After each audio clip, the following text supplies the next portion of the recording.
여러분 반갑습니다. 그저 한 주간 동안 여러분 믿음 안에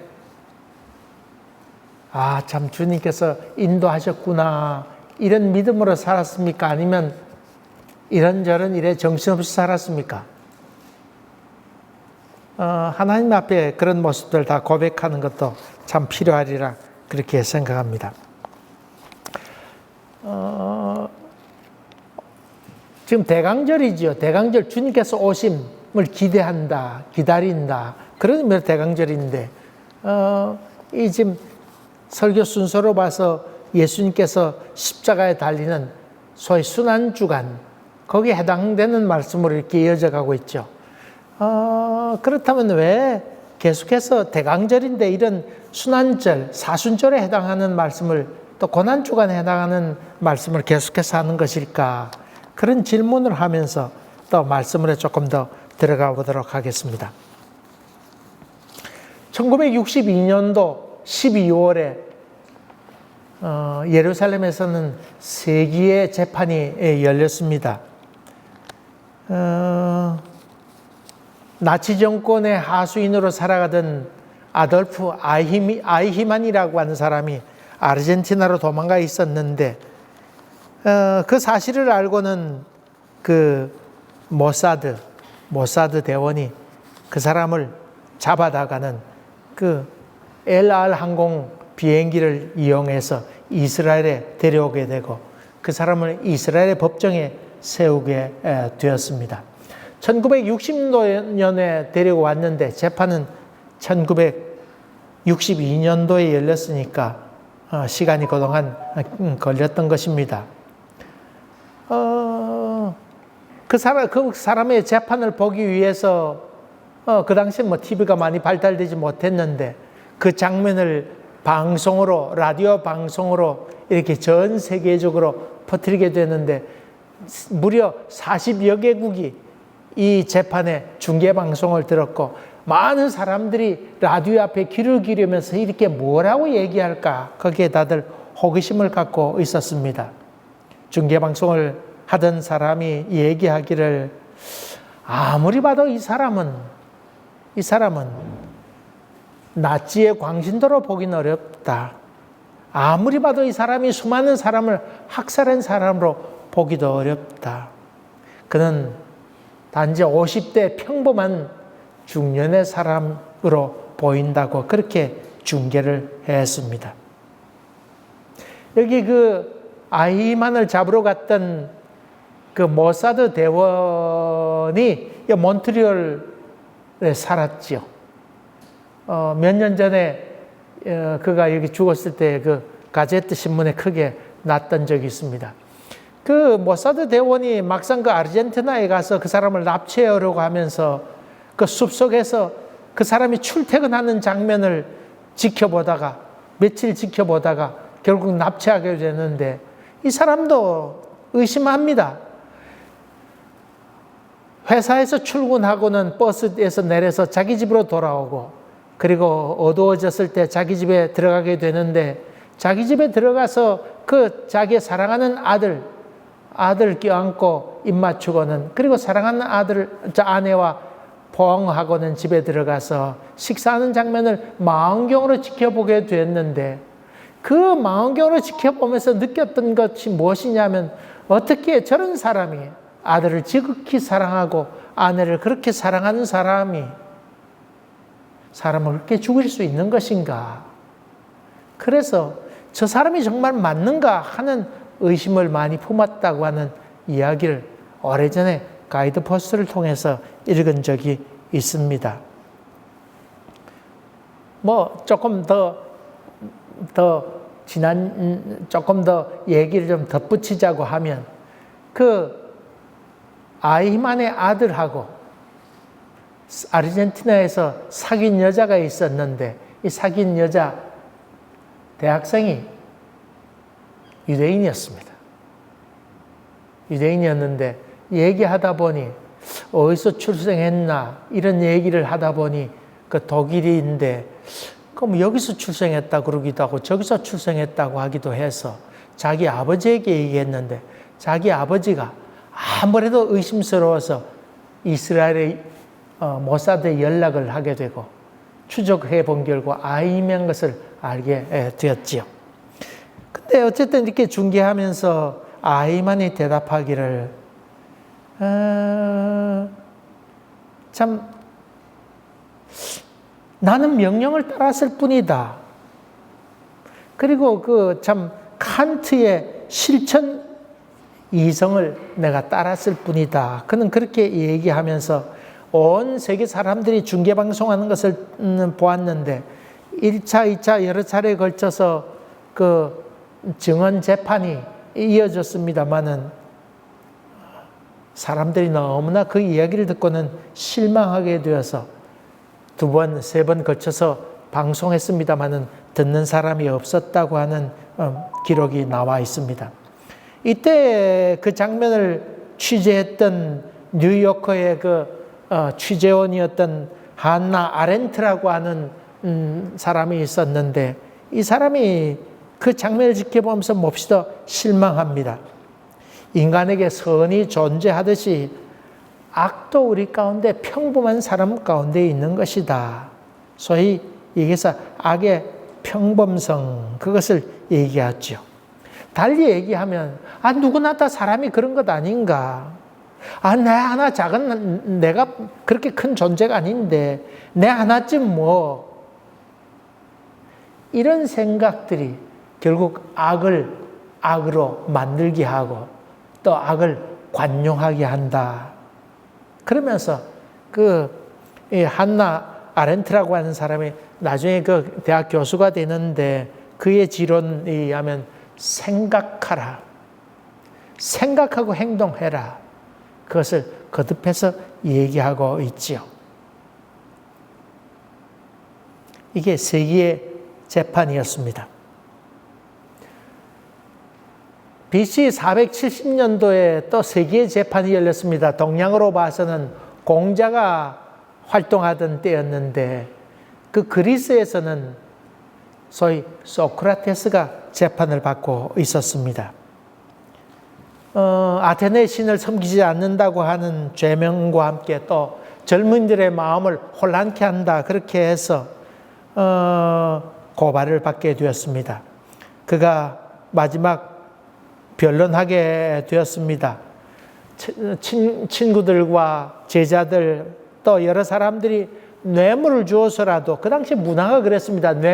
재판받게 될 때 좀 어려우면 시민들에게 뇌물을 좀 주면 그것으로 아이고 사람들이 좋아하면서 이렇게 풀어주기도 하고 사람들의 마음을 돌릴 수 있는 그런 일이 있었습니다. 또 다른 친구들도 지금 우리 이 아테네를 떠나자, 탈출하자 그렇게 얘기했습니다마는 그럼에도 불구하고 소크라테스는 단호히 거부를 합니다. 그 친구들이 와서 시민들에게, 배심원들에게 좀 미안하다 그러고 좀 그러면 좋을 텐데 그 한마디 하면 될 텐데 왜 하지 않느냐고 그렇게 얘기를 합니다마는 그는 끝까지 그렇게 하지 않냐고 독배를 마시게 됩니다. 그가 재판장에서 마지막 섰을 때에 그런 얘기를 합니다. 자, 이제 떠날 때가 되었다. 너희는 살로 가고 나는 죽으러 간다. 누가 좋은 곳으로 가게 될지는 오직 신만이 안다. 그는 그렇게 죽음을 향해 걸어갑니다. 소크라테스는 사실 책을 쓴 적이 없습니다. 그는 얘기하고 또 마누라가 지독한 악체라고 했지만은 마누라가 늘 들들 볶아서 저 양반은 돈은 벌지 않고 그냥 나가서 거지 같은 차림으로 돌아다니기만 한다고 그렇게 욕을 하면서 돈 벌으라고 그렇게 막 물 퍼대기도 하고 그렇게 하기도 했습니다마는 또 책도 남기지 않았는데 20살이 되었던 플라톤이 그 소크라테스를 만나고 그가 죽기까지 8년 동안 그 옆에서 지켜봅니다. 그리고는 이 소크라테스가 자, 이제 떠날 때가 되었다. 이 재판하는 장면을 목격하게 되고 독배를 드는 자기의 스승 소크라테스를 직접 눈으로 목격한 이후에 깊은 존경, 어떻게 저렇게 죽음 앞에서 당당하게 살아갈 수 있을까? 사실 플라톤은 정치가가 되려고 했습니다마는 그렇게 하지 아니하고 깨끗이 그것을 포기하고 철학자의 길을 걷습니다. 사실 이 소크라테스도 그렇고 플라톤도 그렇고 아주 대단한 몸이 좋은 사람이었습니다. 다 모두 레슬링을 운동 삼아 레슬링을 했던 사람이었는데 아주 강건한 사람이었고, 그 소크라테스는 아주 추남이었습니다. 그래서 세계 4대 추남 가운데 하나로 불려지게 되는데, 반대로 플라톤은 아주 미남으로 속해 있는 게 인기도 많이 있었습니다. 그가 정치에서도 상당히 했을 만한 사람이었습니다마는 이 소크라테스의 재판을 바라보면서 이건 아니구나, 정치의 길이 내 길이 아니로구나 생각해서 그에 대한 글을 많이 쓰게 됐는데, 이 플라톤을 통해서 이 소크라테스의 얘기가 전해지게 되지요. 이름하여 그것을 세기의 재판이라. 오늘 성경 말씀 가운데에 참 세기의 재판이라고 불릴 수 있는 장면이 나오는데, 오늘 봉독한 말씀입니다. 예수 그리스도의 재판이 나오는데, 이것은 우리 기독교냐 아니냐 하는 문제, 세계의 참 역사가, 인류의 역사가 기독교로 인해서 AD와 BC로 나누게 되는 이 결정적인 순간에 이 예수의 재판이 참 세기의 재판이었던 것을 봅니다. 그런 점에 본다 그러면 이 세기의 재판이었던 이 예수 그리스도, 죽음을 앞두고 있는 이 본문 말씀이야말로 대강절을 맞이하게 되는 우리에게 꼭 필요한 말씀이라 그렇게 볼 수 있습니다. 오늘 봉독한 말씀 바로 직전에 무슨 말씀이 나오냐면, 가룟 유다가 스스로 목숨을 끊었다고 하는 얘기를 마태, 마가, 누가, 요한 사복음서 중에서 하나에만 나옵니다. 어디 나올까요? 어디요? 마태복음, 마가복음, 누가복음, 요한복음 중에 마태복음에만 나옵니다. 이 마태복음에만 나오면서 이 가룟 유다가 죽은 것은 스가랴, 성경에는 그 예레미야라고 그랬는데 사실은 스가랴에 있는 말씀을 이루게 하려 하심이라, 은 30에 팔 것을 예언했는데 그 예언한 말씀이 그대로 이루어져서 가룟 유다가 자기 목숨을 스스로 끊게 되고, 또 자기가 은 30에 받았던 것을 제사장 있는 곳에 던지고 왔다, 그런 얘기를 하면서 이 사람은 예언대로 죽었다 하는 얘기를 하고 있습니다. 제 생각입니다. 이건 제 생각입니다. 정확한 얘기는 아닙니다만은 아마도 그 당시에 가룟 유다가 죽었는데, 자살해 죽었는데, 아마 사람들 소문나기를, 아이고 저 예수를 따르는 사람들이 가룟 유다를 죽였대, 이런 그 좋지 않은 루머가 그때 퍼지지 아니었을까?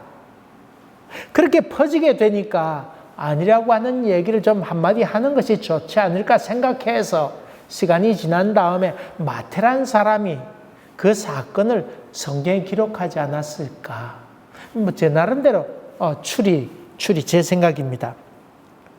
어쨌든 간에 그렇게 해서 이 가룟 유다가 죽은 것은 예언에 있는 말씀으로 된 것이고, 다시 말하면 예수 그리스도는 죄가 있는 분이 아니시고 무지한 자를 고발함으로 말미암아 스스로 그 길을 선택할 수밖에 없었다, 그 얘기를 성경은 지금 하려고 하고 있는 것입니다. 오늘 봉독한 말씀, 빌라도의 법정 앞에 선 이야기는 마태, 마가, 누가, 요한 사복음서에 모두 다 나오는 이야기입니다. 기록되어 있는 이야기입니다. 이 예수의 법정에 대해서 간략하게 얘기하면 여러분 뭐 복잡하게 생각할 거 없습니다. 처음에는 가야바 법정에 가게 되었습니다. 이것은 사내들인 소위 이 이스라엘의 법정에 서게 된 것이지요. 거기서 서게 됐는데 아침 일찍 그 회의가 열리게 되었습니다. 그래서 그 앞에 서게 됐는데 증인은 나오지 않았습니다.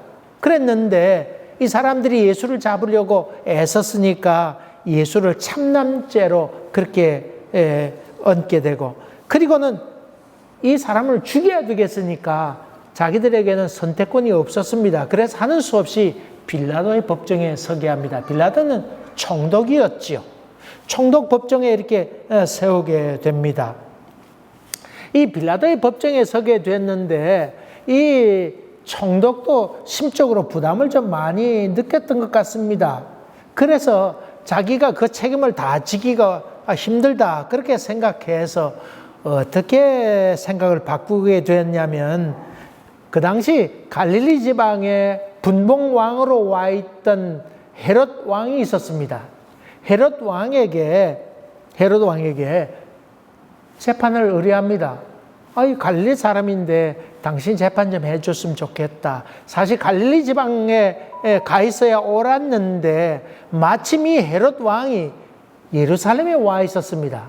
그러니까 기왕 온 김에 이 문제를 좀 당신이 해결해 주면 좋겠다고 그렇게 얘기를 하게 되니까 이 헤롯이 옳거니, 성경에 보니까 뭐라고 돼 있냐면, 안 그래도 그 지금 뭐 이적과 기사를 일으켰다고 하는 사람이 나와서 난리법석인데 한번 만나보기 좋겠다는 생각을 그가 가졌다고 성경은 그렇게 얘기합니다. 그래서 이 사람을 진짜 한번 만나봤으면 좋겠다 그런 호기심도 있게 됐는데, 근데 사실 만나보니 예수님께서는 말씀을 하지 않습니다. 거반 침묵하게 되지요. 그러니까 그가 가졌던 호기심도 다 떨어지게 되고, 굳이 내가 이게 재판할 필요가 뭐가 있을까 생각해서 다시 누구에게 돌려보냈냐면, 아까 얘기했던 그 총독 빌라도에게 다시금 예수를 돌려보내게 됩니다. 그리고는 이 본디오 빌라도에게 예수님께서 재판 다시금 받게 되고, 그로 인해서 예수님께서 십자가에 달려 죽게 되는 일이 있게 됐습니다. 그러니까 처음에는 가야바 대제사장의 법정에 섰다가, 그 다음에 총독에게 갔다가, 헤롯 왕에게 갔다가, 다시금 총독에게 와서 마지막 재판을 받았다. 이렇게 기억하면 아마 쉽게 이해가 되리라 생각합니다. 근데 이 산헤드린, 이 가야바 법정에서는 사두개 사람들과 장로들 71명이 이렇게 있었습니다. 거기 대제사장이 한 사람 포함되니까 71 아닙니까? 동수가 되지 않도록 하기 위하여 71명 그렇게 해서 수를 채웠습니다. 23명이 기본적으로 돼야 법이 이제 성사되게 되는데, 재판이 성사되게 되는데, 형사재판일 경우에는 꼭 낮에 그것이 이루어져야 됐습니다. 그러니까 낮에 재판하게 되는데, 이 재판을 빨리 하기 위하여 또 재판을 낮에 다 끝내기 위하여 새벽 일찍부터 불러서 사람을 불러내서 재판했다고 성경은 그렇게 기록되어 나오지요. 그리고는 이 낮에 다 완료해야 됐는데, 특별히 형사재판일 경우에는 낮에 재판을 끝내야 됐습니다. 근데 그러기 위해서 그 법의 재판정의 성립이 되기 위하여 아침부터 일찍 그렇게 회의는 시작됐습니다만은, 한 가지 이 형사재판일 경우에는 유월절 기간 동안은 재판을 못하도록 되어 있습니다. 유월절 기간 동안에는 출애굽하게 된 것을 기념하는 것이 유월절 아닙니까?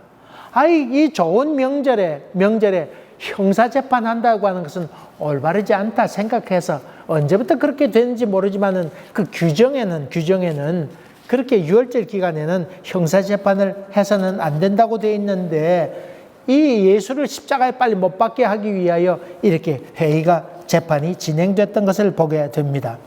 그리고 만약에 무죄일 경우에는 그날 어느 무죄입니다. 그렇게 해서 아침부터 시작해서 낮 동안에 끝내면 되었습니다만은, 만약에 유죄일 경우에는 그날 재판 판정을 내리지 않고 그 다음날 하루 더 넘겼습니다. 왜냐하면 이 만약에 죽고 사는 문제가 발생했을 경우 당장 재판하게 되면 오판할 수도 있잖아요.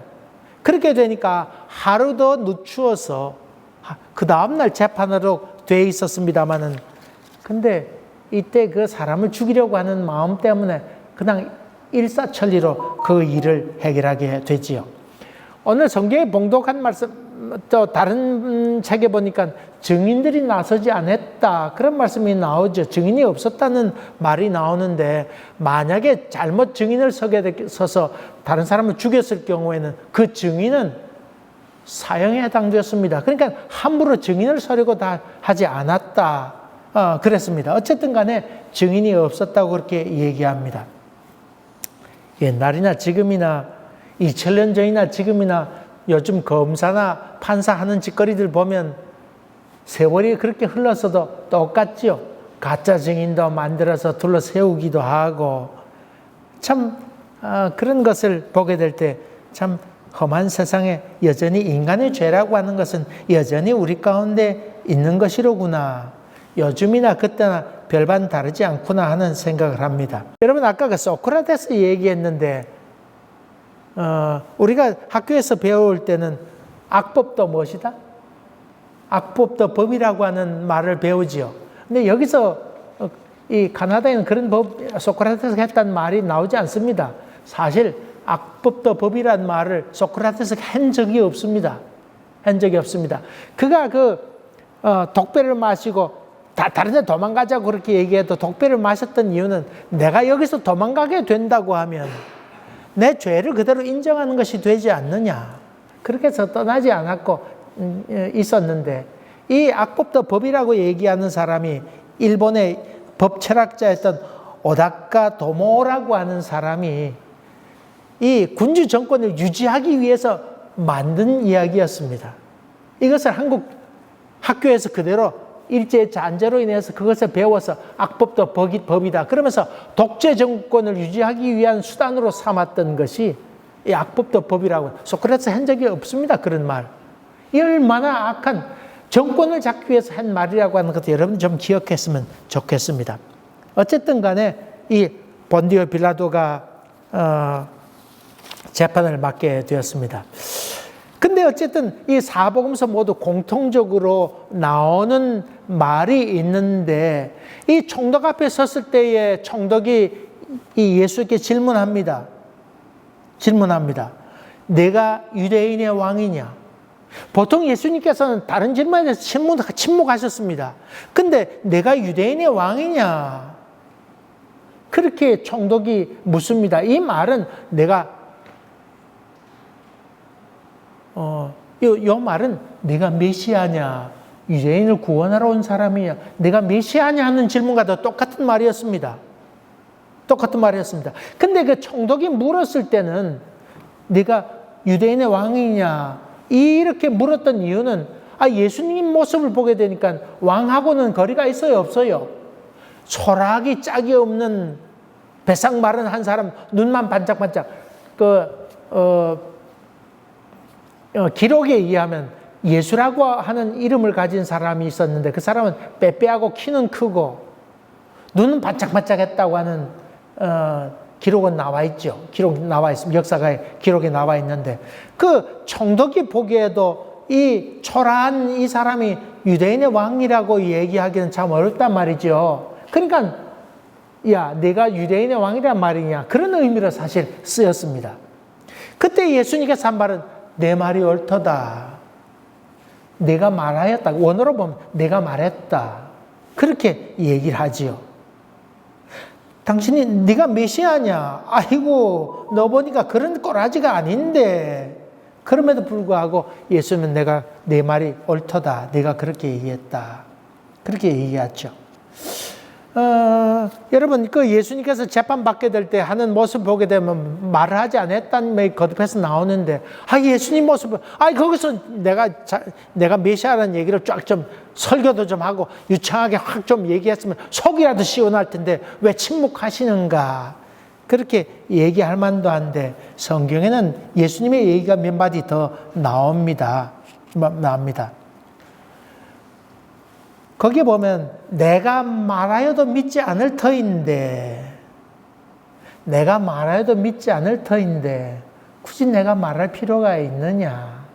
그러니까 예수님께서는 이미 저들이 믿지 아니할 것을 아시고 굳이 얘기할 필요 없다, 그렇게 예수님께서는 침묵으로 일관하셨습니다. 여기에 그 빌라도의 고민이 나옵니다. 첫눈에 보기에도 저 사람이 왕권을 차지하려고 하는 그런 생각이 없는 그런 모습은 도무지 볼 수가 없었습니다. 그래서 죄를 찾지 못했다고 하는 얘기고, 이 사람이 도무지 밀란을 일으킬 만한 그런 사람도 아니고, 더군다나 유대인의 왕이라고 하는 이 이야기 가운데는 사내들인에 있는 사람들이 법정에 고소하기 위해서 만든 얘기인 것을 이미 이 총독은 알고 시기해서 한 말인 것을 알았다고 성경 기록하고 있습니다. 다시 말하면 이 사내들에 있는 사람들은 유대인의 왕이다 그렇게 고소를 했는데, 그 말은 무슨 말이냐면 유대인 사람들이 다 이 예수를 따르게 하고 로마에 반란을 일으키고 마침내 저놈들은 로마의 세금도 안 낼 놈들입니다. 이런 죄목으로 이 예수를 고발했단 말이죠.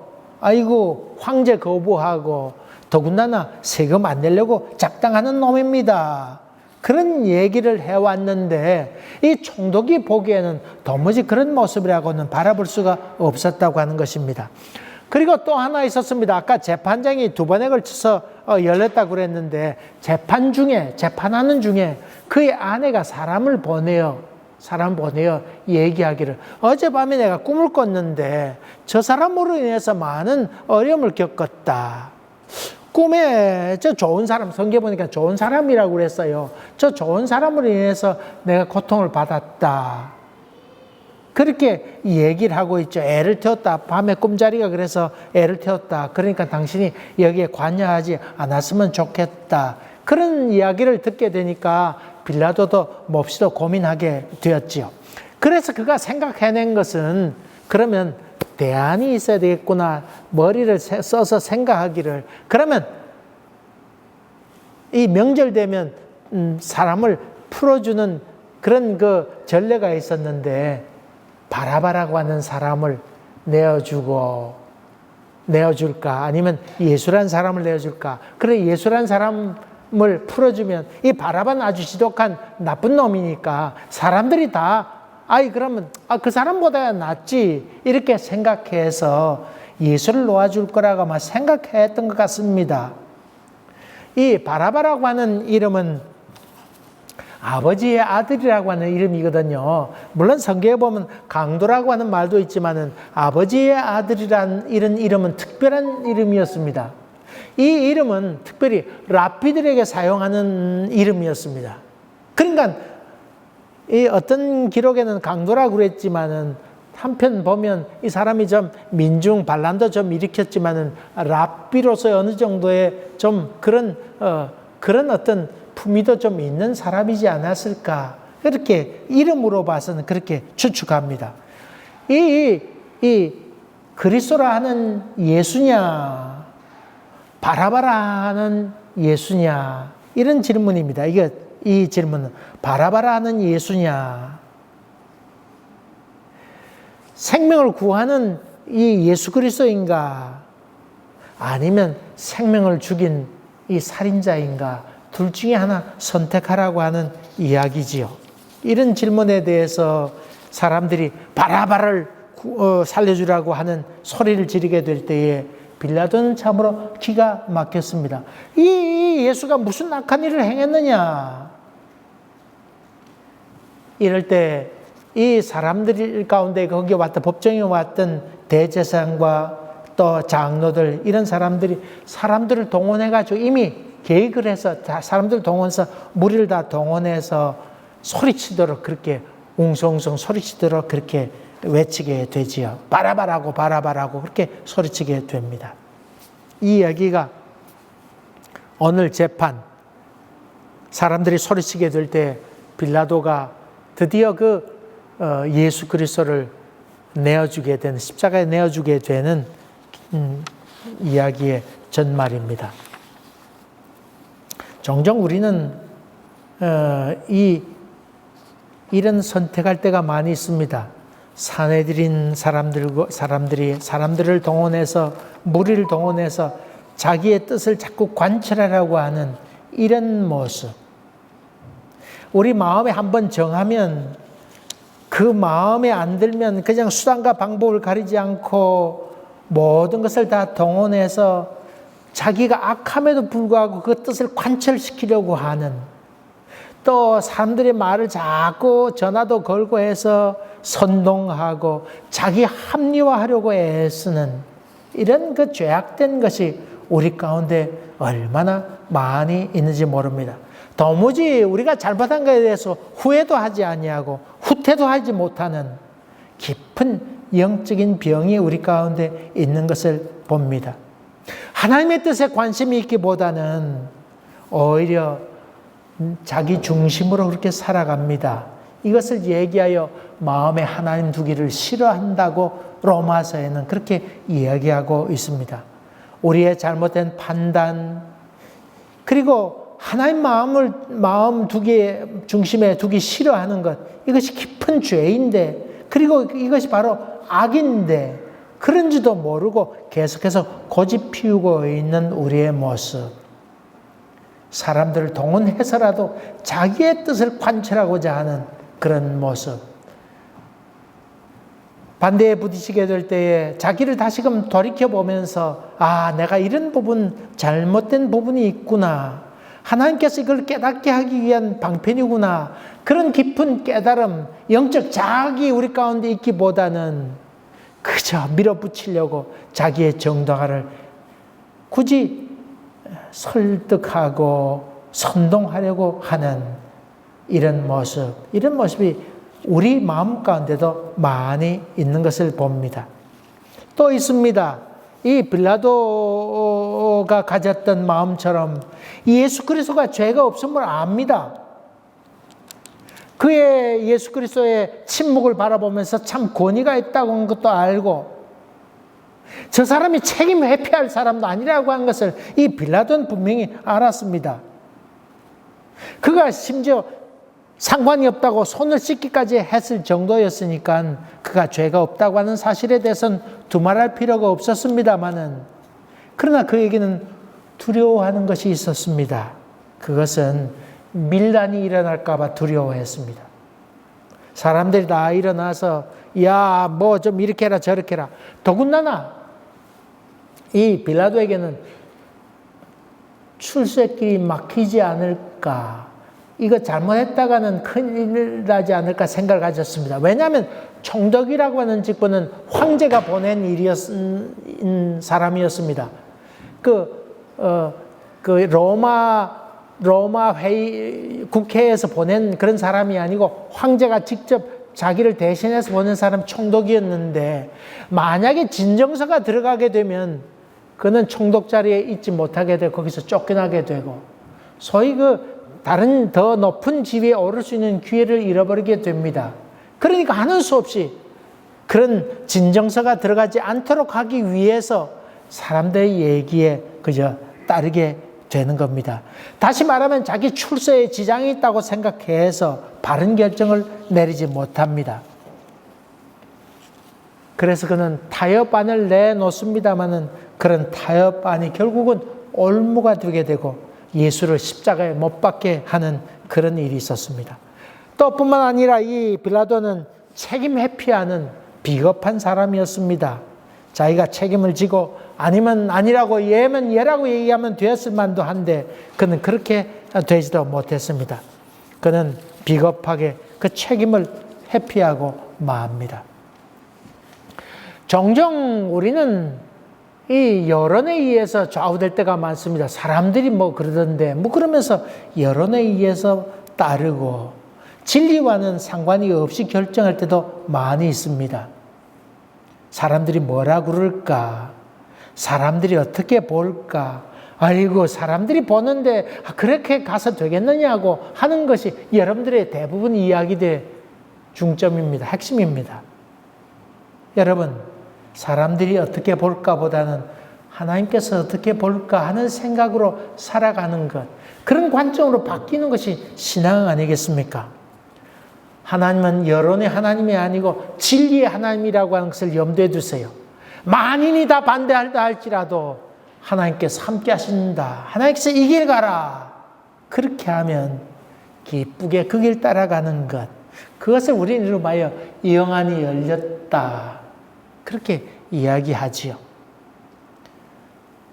성경에서 얘기하려고 하는 것은 여러분 대세를 따르려고 하지 말고 하나님의 정의를 따르세요.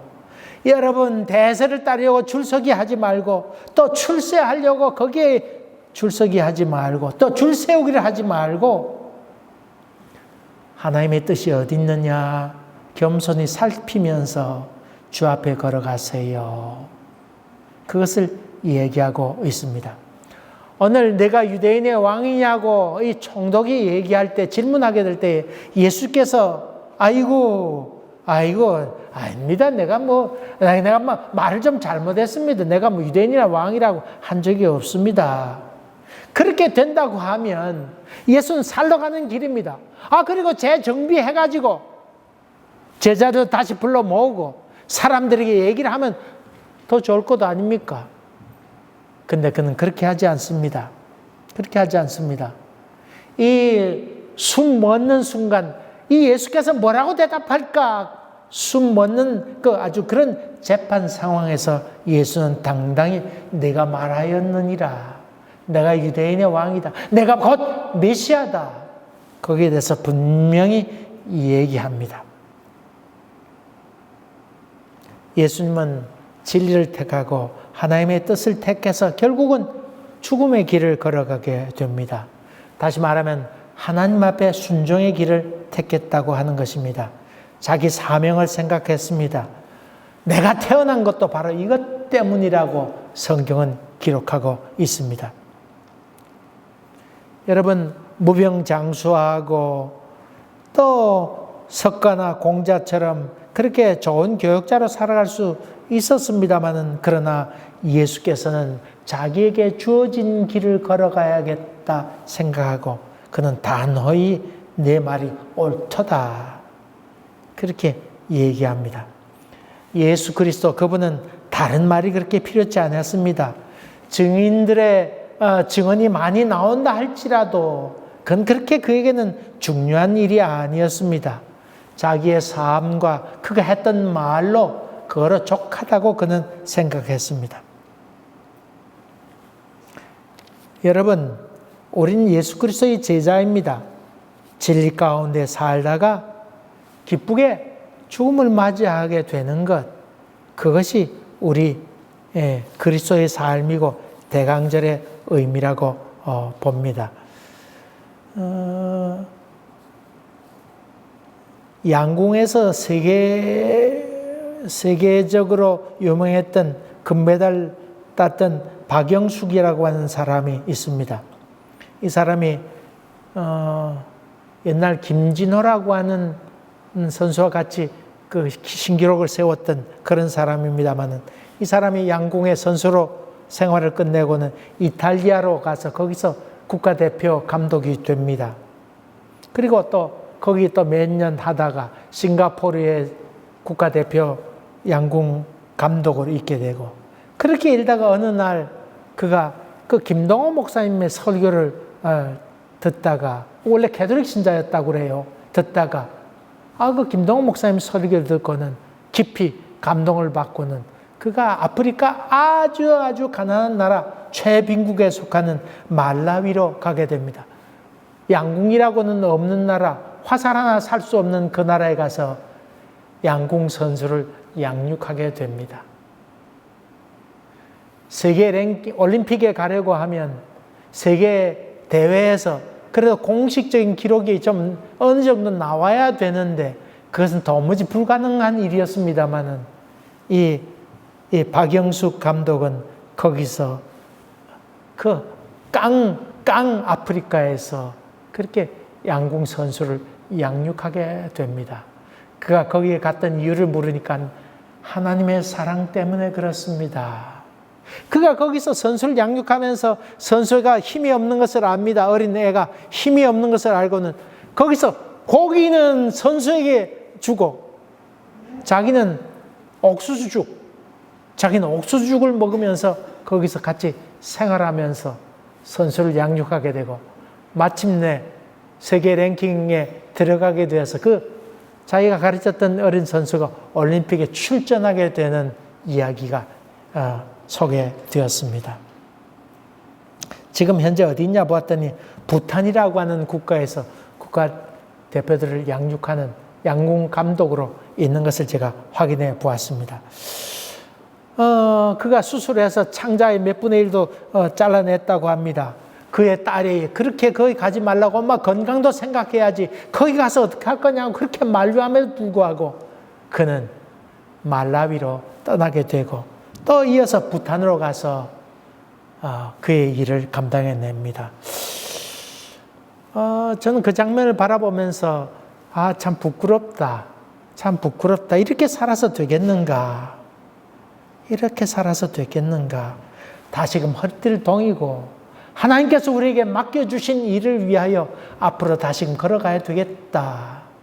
어떤 처지에 있든지 간에 하나님께서 그 사명을 주셨는데 그 사명을 잘 감당해내야 되겠다 하는 새로운 마음의 결심을 하게 되었습니다. 사도 바울이 에베소 목회를 하다가 그곳에 떠나오게 됩니다.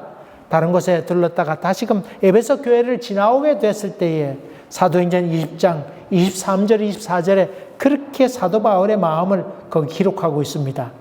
오직 성령이 각 성에서 내게 증언하여 결박과 환난이 나를 기다린다 하시나 내가 달려갈 길과 주 예수께 받은 사명 곧 하나님의 은혜의 복음을 증거하는 일에는 그것을 마치려 하면은 나의 생명조차 조금도 귀한 것으로 여기지 아니하노라. 조금도 귀하게 여기지 아니하노라. 여러분, 일주일 동안 살면서 어떤 좋은 집을 살까, 어떤 차를 살까, 이것저것 많이 생각하는 것, 살아가면서 그럴 수 있습니다.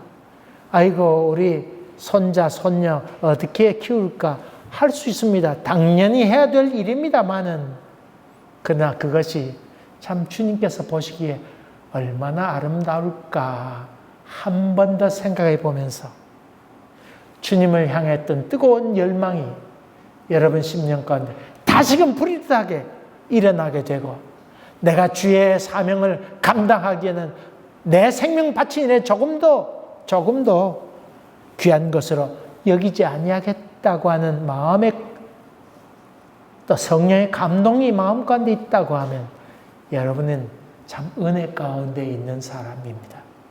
이런 은혜가 새로운 사명의 인도하심이 여러분 심령 가운데 충만하게 되기를 주의 이름으로 간절히 기원합니다. 은혜로우신 아버지 하나님, 예수의 재판을 바라보면서 이렇게 살아서 되겠는가 하는 영적 자각과 부끄러움이 우리 가운데 있도록 도와주시옵소서. 예수님 이름으로 기도하옵나이다. 아멘.